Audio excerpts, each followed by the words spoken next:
حاجات ما بتحصلش غير عندنا. واحد يقول لي ايه عندكم، ايه عندك في الاستوديو تقصد يعني ولا ايه؟ بقول لك لا، عندنا في نادي الزمالك يعني. انا اسمع عن لعيب وقع مثلا للنادي وبعدين جه قعد شهر لقى الامور مش مستتبه فقام واخد بعضه ومفلق هربان. عادي بتحصل دي، احنا يعني سمعنا عنها قبل كده.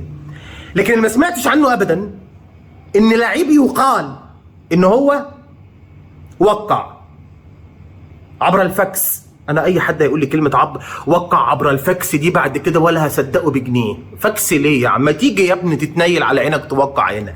انت اتكسحت ولا الطيران اتلغى؟ هو ايه اللي هتوقع عبر الفاكس؟ ما تيجي يا ابني توقع زي الناس ما بتوقع. ما علينا يعني. قال لك وقع عبر الفاكس، وصلت بطاقته الدوليه، رحنا طلعناها من السجل المدني وتمام التمام مفيش اي حاجه، واعلنا. وهنا المشكله، عشان كده بقول لك حاجات ما بتحصلش غير عندنا.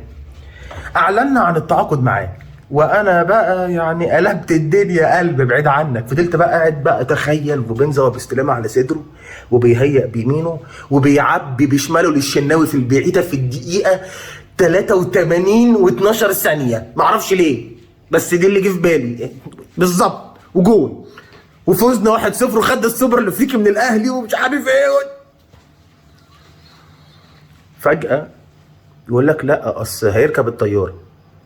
طيب ماشي يلا اركب الطيارة يا حبيبي. قال لك لا ده هو اجل الطيران بتاعه يومين. طيب خلاص خد التذاكر اهي تعالى بعد يومين. لا والله معلش ده اجلها يومين تانيين لان جيت اركب الطيارة لقيت الطيار قال لي لا ده انا لسه ما فولتش. طب ماشي، طب تعالى اركب بعد يومين تاني. قال لك لا والله الطيار قال خلاص ورا مفيش، وجنبي هنا انا حاجزه للكابتن اللي قاعد جنبي بيتدرب فخلاص عبس.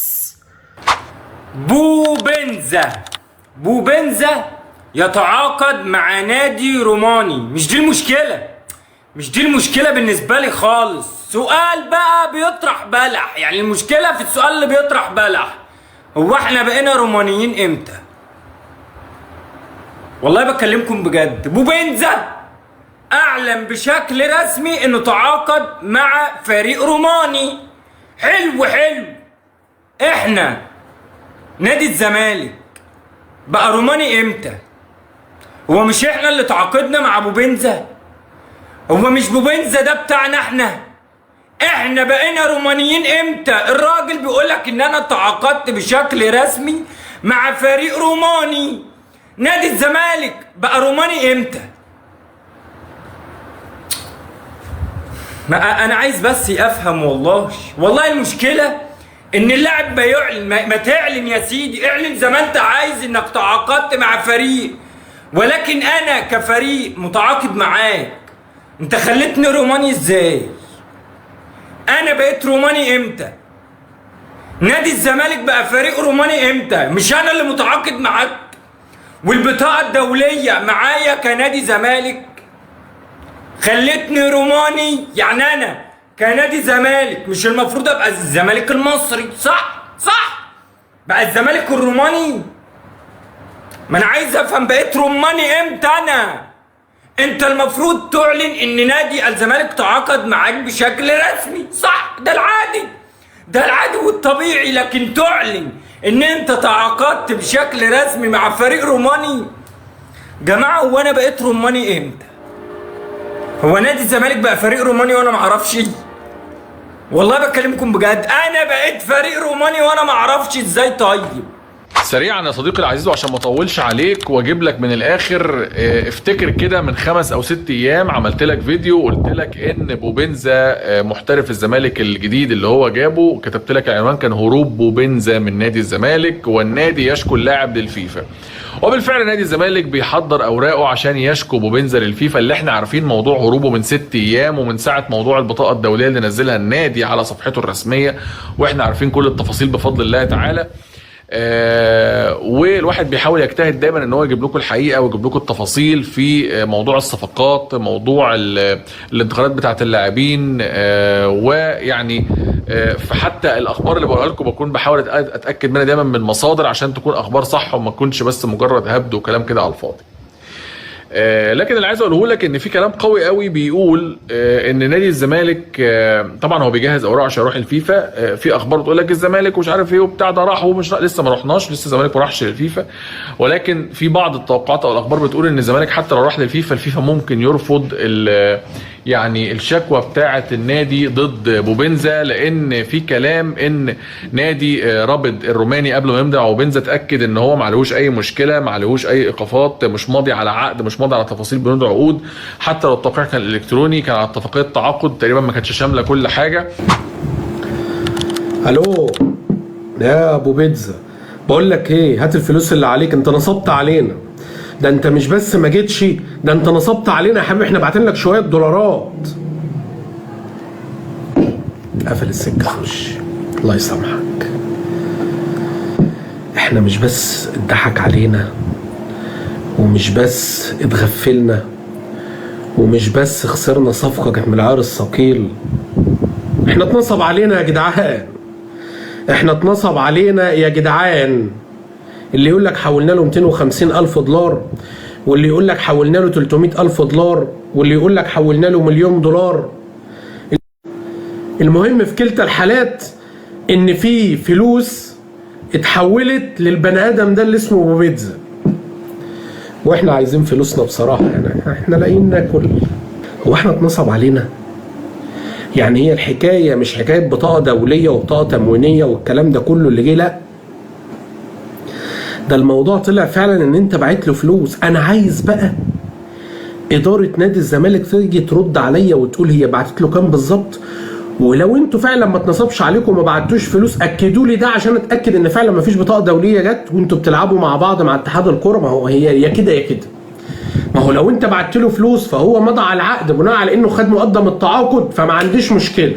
فانت طلعت البطاقه الدوليه وهو نصب علينا وراح على رومانيا، يعني ضرب عصفورين بحجر. راح خد مقدم تعاقد من رومانيا وخد مقدم تعاقد من زمالك واختار يلعب لرومانيا.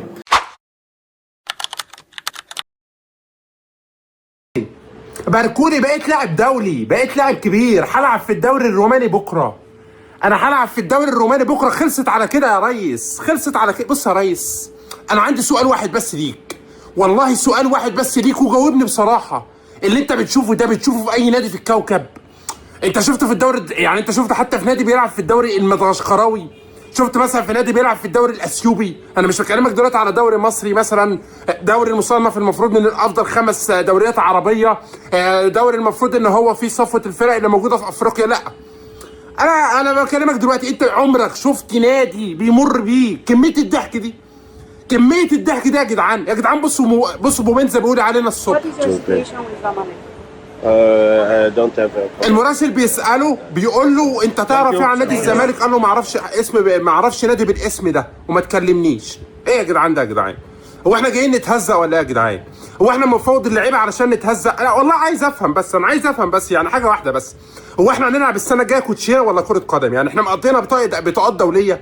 احنا مقضينا بطاقه تموين؟ يعني انا عايز افهم. انا خلاص انا كده اهو، انا كده بقيت لاعب دولي، بقيت لاعب كبير، خلاص كده بقيت لاعب انا كده خلاص. يعني انا مش فاهم يعني إيه؟ احنا هنلاعب الاهلي في السوبر الافريقي مثلا باحمد السيد زيزو وينج رايت، وهنلعب بالبطاقه بتاعت ميشالك والبطاقه بتاعت بوبنزا مهاجم، هنلعب ببطايق في الملعب.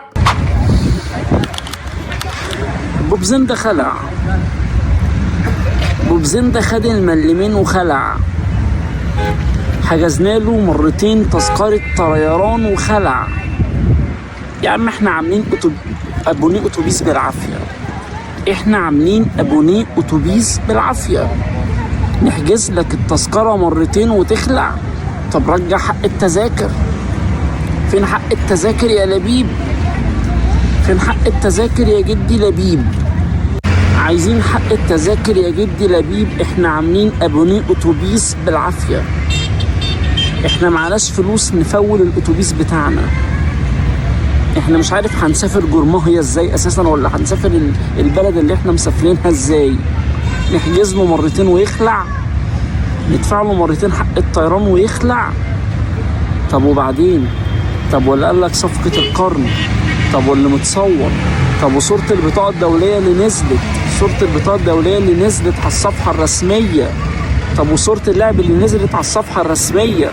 اوعى يكون بطيب جديد، اوعى يكون بطيب جديد ومتعشمين بقى ان احنا ملايين الدولارات هتنزل علينا، واخيرا احنا اللي هيبقى لينا حق عند الفيفا، واخيرا الفيفا هتدينا فلوس مش هتاخد مننا فلوس، واخيرا هنروح الفيفا كشاكيين مش كمشتكيين، كداينين مش كمديونين. اخيرا احنا معشمين نفسنا بكده عشان ما نتفاجئش ان اللاعب معاه حق في اللي هو بيعمله.